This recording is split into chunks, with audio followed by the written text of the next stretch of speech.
Hi guys, my name is Girish Pally, the host for Back to Basics, another Back to Basics for another week. We're finally here. Season 2 is almost over. Actually, it is over. This is the last episode. We're going to be talking about the innovation of solar panels, innovation of efficiency, innovation of innovation. Those are the words that we'll be using in this episode today. And we're going to talk about all the detailed stuff and how important it is, or is it important? I mean, that's what you are going to be judging, and you're going to let me know. Today, we're going to speak with a guest of mine. His name is Erin. Amazing person. We just spoke with him a couple of weeks back, maybe a week back. And today we're here on this show, and we're going to finish it off with a nice tone for Back to Basics. So let's talk to Erin and let's see how he feels about innovation and all the detailed stuff. So let's bring Erin in. So Erin, how are you? And thanks for coming to Back to Basics. Knowing you when we spoke on the pre-call. So before we start all the detailed stuff about this whole episode, what does Back to Basic mean to you? Yeah, good question. I think for me lately, on a personal note, uh, back to basics. Also, you could say simplifying things in life. So for me, and I've actually worked with a good friend who sort of specializes in this. We've all seen maybe the movie like Social Network, and just the amount of noise in our lives is getting to be crazy, and that kind of happened for me too. So not to go full minimalism potentially, but more like a theme of sell the stuff you don't need, clear out the things that no longer serve you. Even things like turning off notifications, whether we're sort of um, I mean, we're certainly distracted by it, if not addicted to certain things. And so just trying to be more mindful about that lately, which is already starting to open up a lot of time and mental energy. Yeah, thank you again, Erin, for answering that question, and thank you again for coming on the show. I know that we earlier today we had some technical difficulties, but it's all good to go. So thank you again Hmm. for being patient. So Likewise. so let me ask you this, right? I mean, your website is called what is it called again? I'm sorry, but I do Attain- remember the title. The title says Net Zero, uh, yeah, right? So the first thing comes in my mind when I think of Net Zero is back in the days, Net Zero used to be a ISP company. exactly. So And where did that name come from? I mean, for you, that is. sure. So net zero nowadays, and you're right, and my friends joke with me about that because uh, net zero now actually, and we actually see politicians saying all this stuff about ESG in the investing world. I mean, everyone's kind of throwing the term around. And what it actually means in the sustainability sort of real estate energy efficiency space is that you create as much power as you use. Hmm. And it has nothing to do with the old dial-up company, which I used when I was a teenager, by the way. Yeah. And yeah, so the goal with the company and website Attainable Home was to I've been in sustainability my whole career. So I started my first job out of college with solar. Uh, was always interested in the win-win between the social benefits, environmental and business, say saving businesses money, and really sort of chased that early on. And my schooling was in real estate, finance, and law, and then I went to go work for a solar company even back in 2008 when I was door knocking, and we all kind of get those now, the flyers and the YouTube ads and the door knocking. This same sort of model was going on, 14, 15 years ago when I started. Mm, And that lasted 8 months. I burned myself out 60 hours a week type of mm, thing, full commission job. But learned a ton, and I also through the trade shows found energy efficient lighting. So mm, I worked for a company, energy efficient lighting in Boulder, Colorado, and then started my own, built it up and sold it. mm, And then that was an e-commerce commercial lighting distribution company. And then through all this, I've been a real estate investor as well since '09, and everybody's been talking about net zero and there's all this stuff about solar energy. And I just looked around and it just seemed like a lot of confusion on this theme of back to basics and simplifying. I really wanted to set out to renovate or build one or two net zero homes to prove that it was possible to do affordably and without all this confusion. Mm, And so early 2020, that's sort of when I started on this mission with mm, Attainable Home. Yeah, thank you again, Aaron, for explaining that. You know, making your house or making your business, right, more efficient to spend Mhm. all this money, it's a lot of cost, right? Mhm. So, but are we looking at today's cost as what we bought versus how much you're going to save later on? I mean, how do we explain that to people that you do need to spend money in order to save money? I mean, that's like an oxymoron statement, but what are your thoughts on that? Sure, many thoughts, you are right. A lot of it is quite expensive, and a lot of it's there's a lot of noise swirling around. Whether it's the window companies showing up, or the installation companies, or the HVAC, or the hot water heater, plumber, electrician. I mean, there's so much stuff, and that's the big challenge in all this. But that's sort of what I set out to try to solve. And uh, perhaps a little later I can go into the actual homes I did and how they turned out. Mm, But yes, I would say this is all environmental, but I've also been in this industry my whole career, and nothing happens unless it makes monetary sense. So I mm, wanted to make sure that you could put this right up there with the average stock market return per year, or the mm, average bond rate. Well, bonds are near nothing lately over the past few years, but mm, historically, um, bonds are considered risk free, so your return's a little bit lower. And so I wanted to put this up so that you could actually compare it.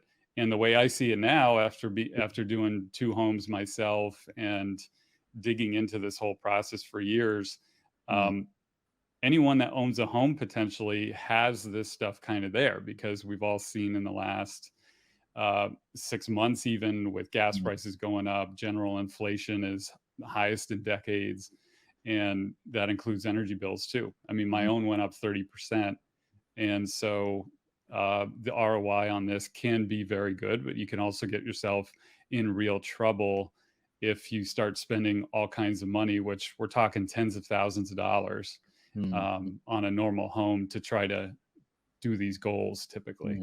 mm, That wasn't really the case on my homes, but mm. Yeah, Aaron, thank you again. So let me ask you this, right? I mean, we're all, I mean, as a trending item, we're talking about electrical cars, right?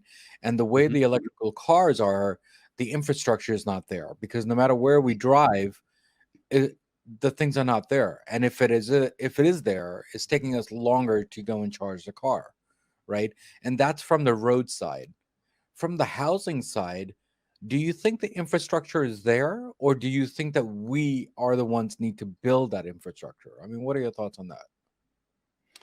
On the road trip side, it is a little bit dicey, and Tesla supercharger network and the Electrify America network are the supercharger Tesla one is by far the biggest and biggest one out there. I even see Electrify America is kind of everyone else other than Tesla.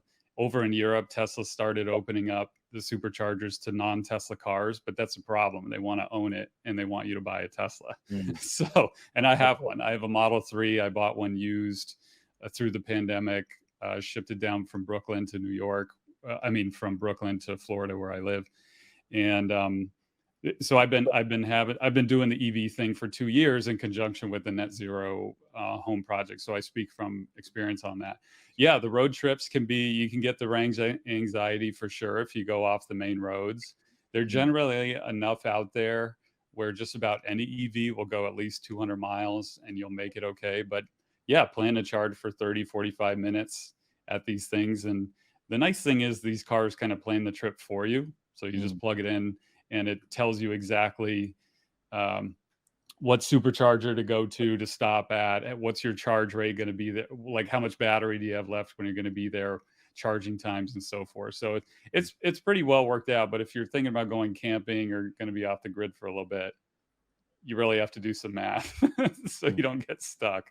mm, At least from my knowledge. Now the home part is completely different. The home thing is super easy. I didn't even have an EV charger for the first year that I was doing this second net zero home, which I'm sitting in now. I'm done with this project. So I've got mm, solar up there. I've got the Tesla in the garage. And if you don't drive too much, a lot of us are working from home lately. You could just plug it into the regular 120-volt wall outlet and it charges at 4 to 5 miles per hour. So overnight it sits there and you'll get 50 miles on the battery. mm, And many people won't even need to get an upgraded charger put in. Upgraded charger means a 220-volt, like a dryer mm, line put in, mm, mm, which is probably anywhere from DIY $250 to $1,000 electrician coming in and doing that. mm.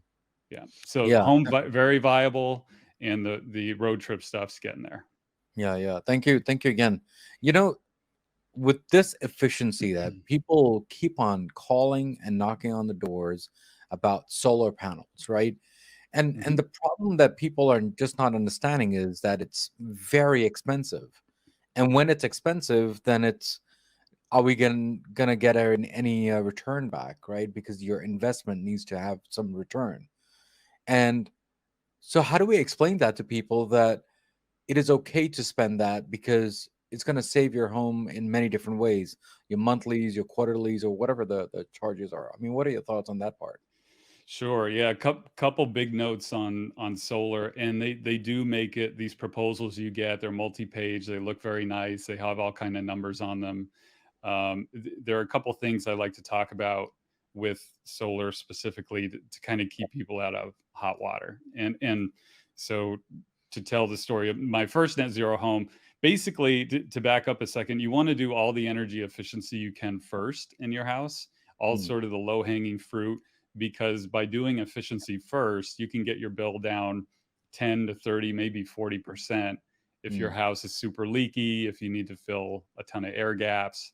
um, Switching out the heat pump hot water heater will save $300 a year with a 40-gallon, and you save that's a 3-year payback. So solar is typically going to be like a 6 to 12-year payback on your mm, money.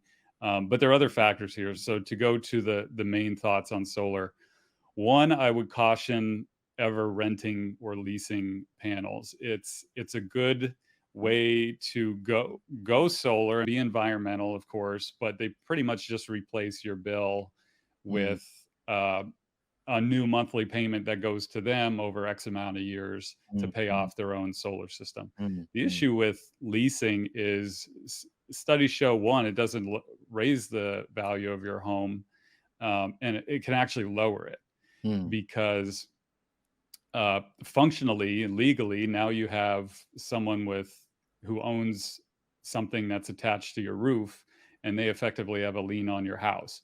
And mm, so um, now there'll be some pushback with that. I'm just trying to think of, again, simplifying things down to the basics, and I have a story about that too. When I did the whole renovation over 6 months, which was a fix and flip combined with efficiency, and then the solar is the very last thing you do.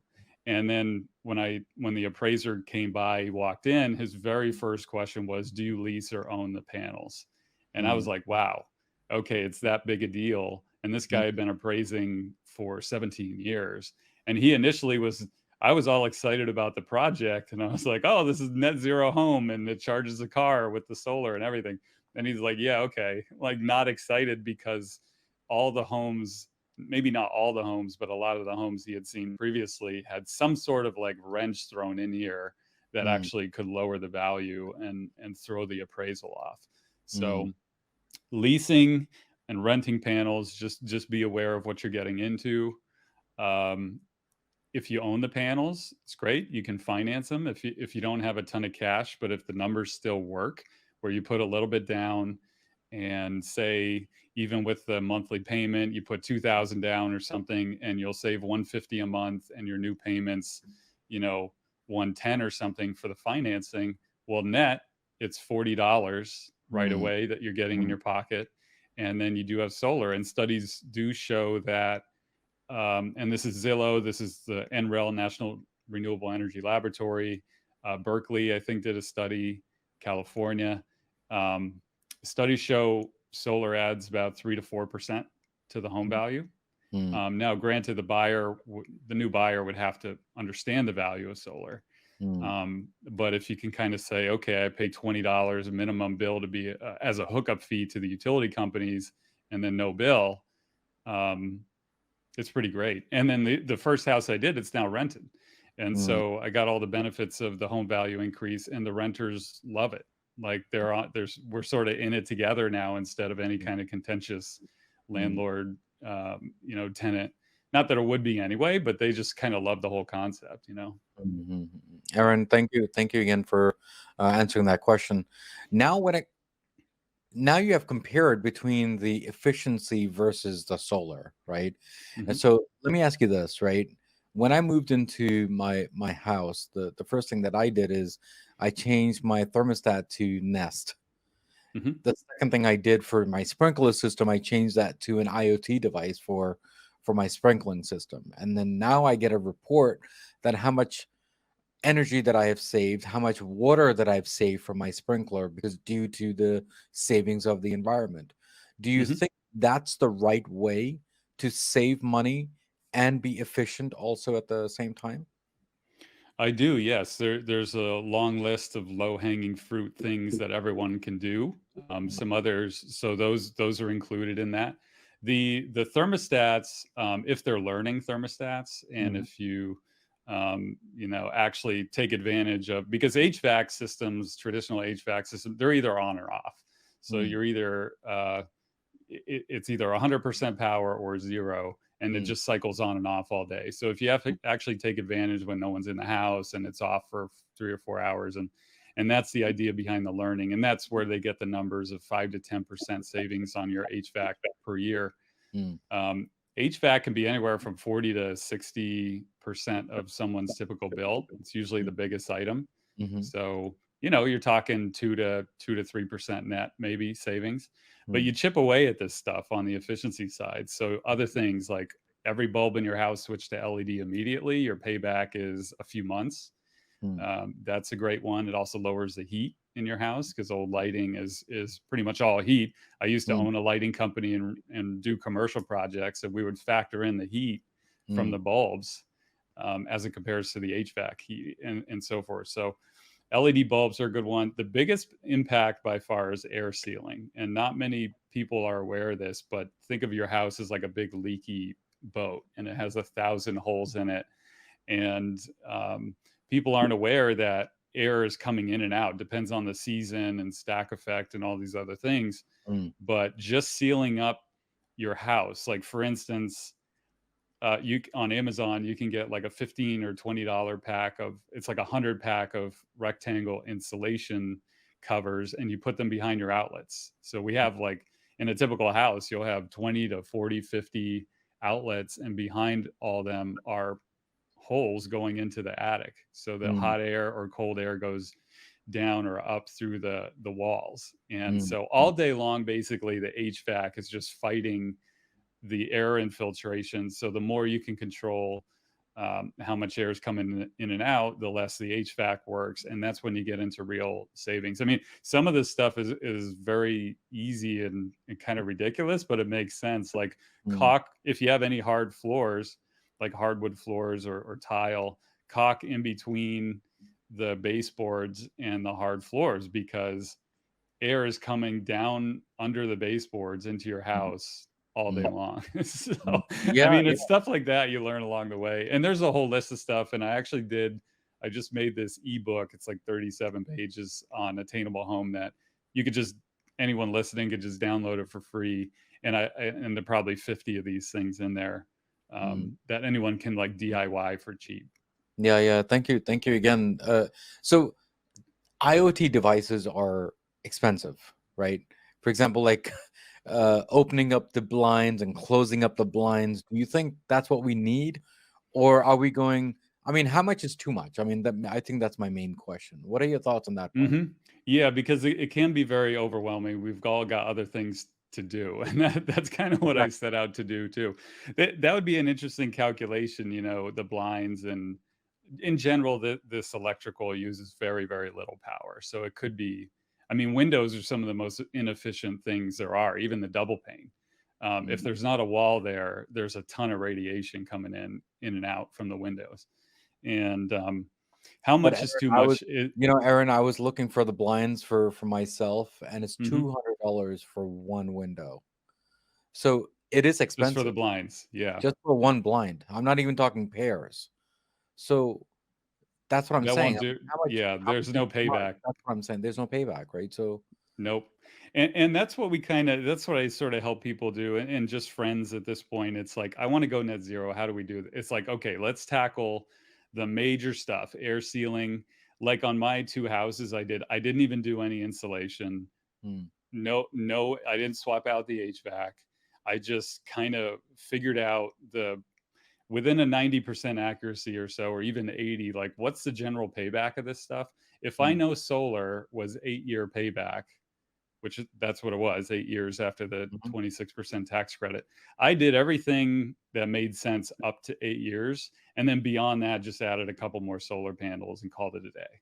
I mean, mm, it's some people in the building science world may have issue with that, but my goal was larger than that. It was to let's take someone with average income who wants to buy a home that's the median average home price and make this thing net zero to where they actually get a financial benefit um, rather than go crazy. Because part of starting this whole project was like I saw cool net zero homes. They were mm, awesome, but they were $1 million, mm, and it's like, okay, great, you save 300 a month on the bill, and we just added 150 or even 300,000 to the build cost. It's like that doesn't make sense. So I learn enough to get a little bit dangerous, and to the point, and it's other family stuff too. It's like, do you want your kitchen blown up for 3 weeks to put new insulation in and have mm, contractors running around and new mm, windows? I mean, new windows, it depends on the house, but you could spend 30 grand on windows and it's only going to save 5% on your bill. mm. It'll be quieter, it'll be more comfortable, but that sun is Well, still pouring in. So things along these lines, it's like add a couple more solar panels, call it a day, and move yeah, on. I mean, you just brought up Yeah. a point which I was just talking to my friend a couple of weeks back, and they were replacing their windows to save money because there was a whole bunch of heater bill that they were getting, an AC bill. So Hmm. they spent almost 20 grand just changing all the windows. Hmm. So now, do they see the change or not? Well, I'll find out in a couple of weeks. I'll let you know if they did. But what are your thoughts on that? I mean, you just answered that question. I mean, Hmm. do you think that's the right way to do that? Because you need to invest in order to save and be more efficient. Windows purely for energy efficiency are going to have a much longer payback than solar, but we can't. I I want to be careful of using blanket statements because everybody's house is different. Some people can't even That's fit right. solar up there, or That's they have right. trees, or maybe in their case they just wanted to update old single pane windows. Down here, a big deal, and I swapped my windows out um, for many other reasons. I had single pane windows from the 80s, and I was going for energy efficiency, but we have hurricanes, and so there's insurance discounts, the sound deadening for new hurricane windows. They were Energy Stars, so I get those savings too. Mm, Security is a big one down here because it's mm, really hard to break mm. through hurricane glass. Yeah. And so all in, the old windows were basically falling off the hinges. And so Yeah. that was my story, but every house is going to be different Yeah, I mean, for you're their absolutely goals. right. I mean, everyone's thought process is different when it comes to different houses, and Hmm. I totally agree with that. So, Aaron, thank you again. So, when you started this company of yours, Hmm. did you think that you are going to be starting some new trend for yourself and helping others by educating others? I mean, or did you just like doing this and that's why you did this? it was just in me. It was gonna bug the hell out of me until I actually did this. You know, I'm an entrepreneur. I've Sure. built companies, and I was kind of trying to figure out, you know, what do I next really want to do? And I was exploring all kinds of stuff. I went to Bali, eat, pray, love, you know, all sorts of things.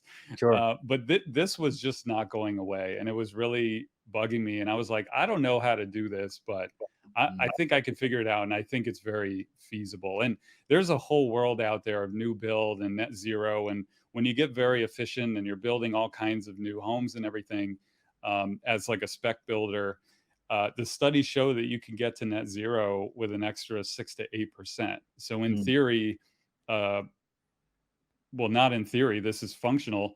mm, When someone has a mortgage for only 6 to 8% more home price over the course of 30 years, but you're mm, saving, like my first house, it's 1,800 square foot, 3.2, pretty mm, typical American home, mm, saves 1,700 a year mm, just on solar.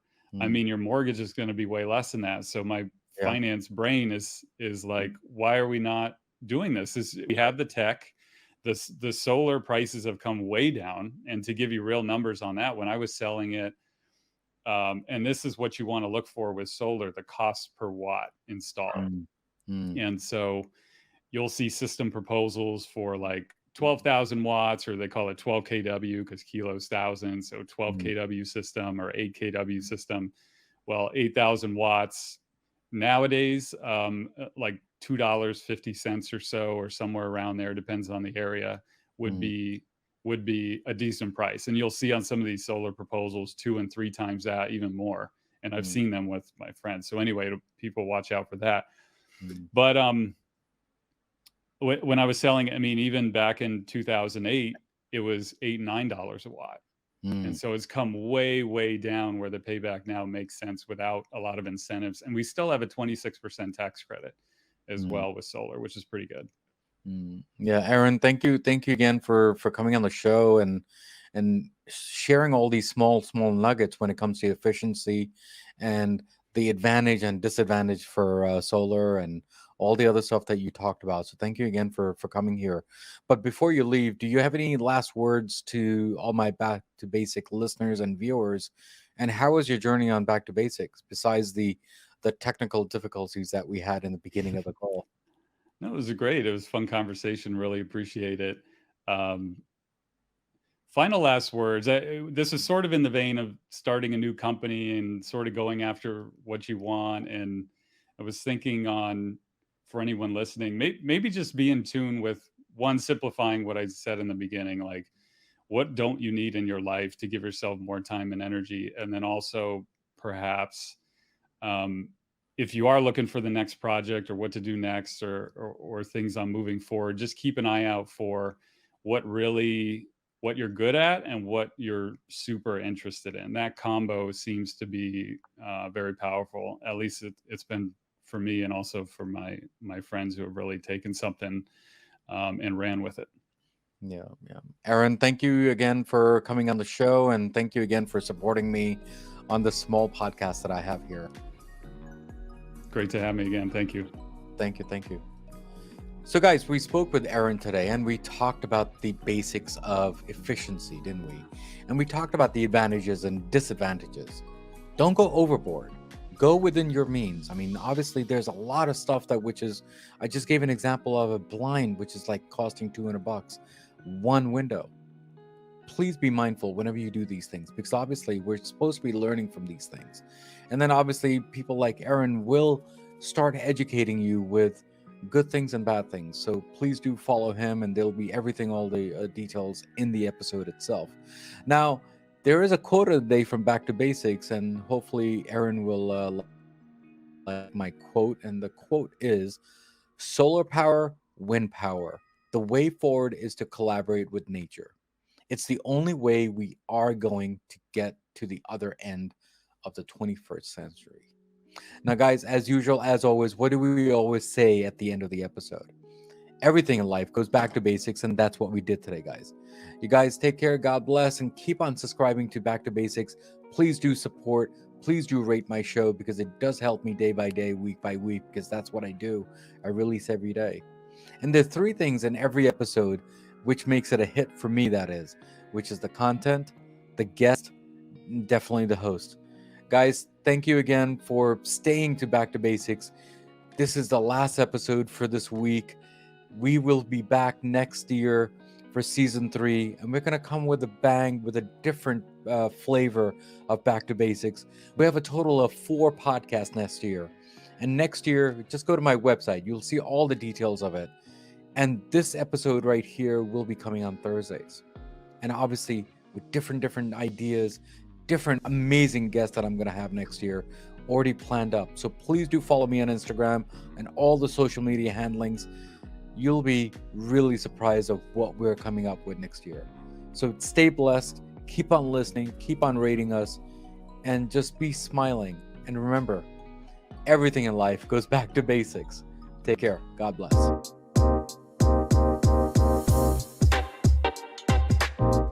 You're listening to Back to Basics on September 29th. And today is the last episode for season 2. Thank you again all for supporting Back to Basics. Definitely today is the last day of the episodes. Or I should say the season. Season 3 is going to be a massive change. We are going to be releasing in January. Yes, January. And that's a long time. I do need some break too. But with your love and support, there's many changes that is happening. Well, we started with that we're going to be changing into 4 podcasts for Back to Basics. We're going to have Back to Basics mode for business, marketing, and technology, and that's going to be on Tuesdays, as you know. On Wednesdays, we're going to have motivational speakers for Back to Basics mode wisdom. And if you go to Back to Basics mode trending items, which is on Thursdays, and then you have Back to Basics mode for fitness, health, and nutrition, and that's health, and those are on Fridays. We all know that. The only difference is that if you go to Spotify or Apple or even my YouTube channel, I have segregated that into 4 different parts, 4 different pies that you want. And slowly we'll be diverting over all those episodes into those podcasts.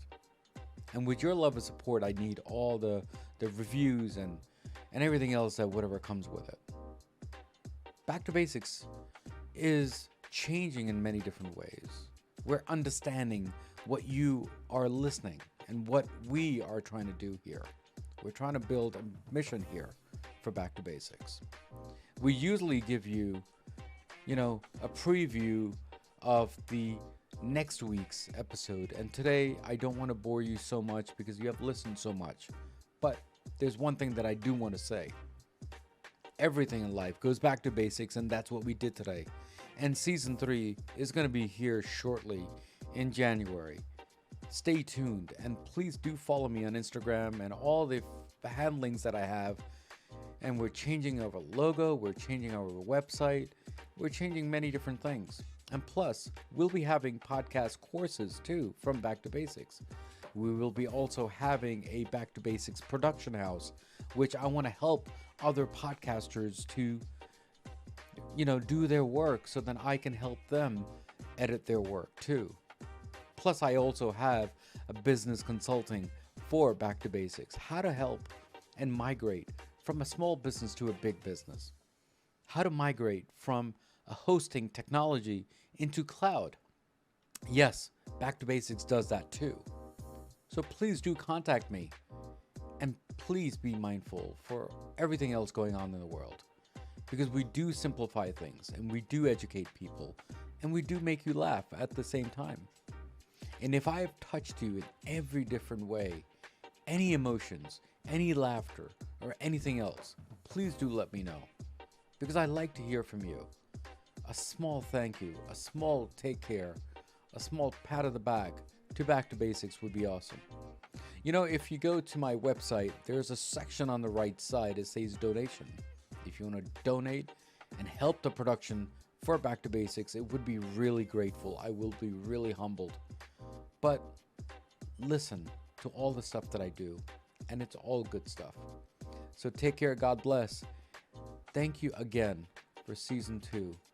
And season 3, I will be back with a bang, with a change, with different music. As you can hear all the music right now, and it's different, isn't it?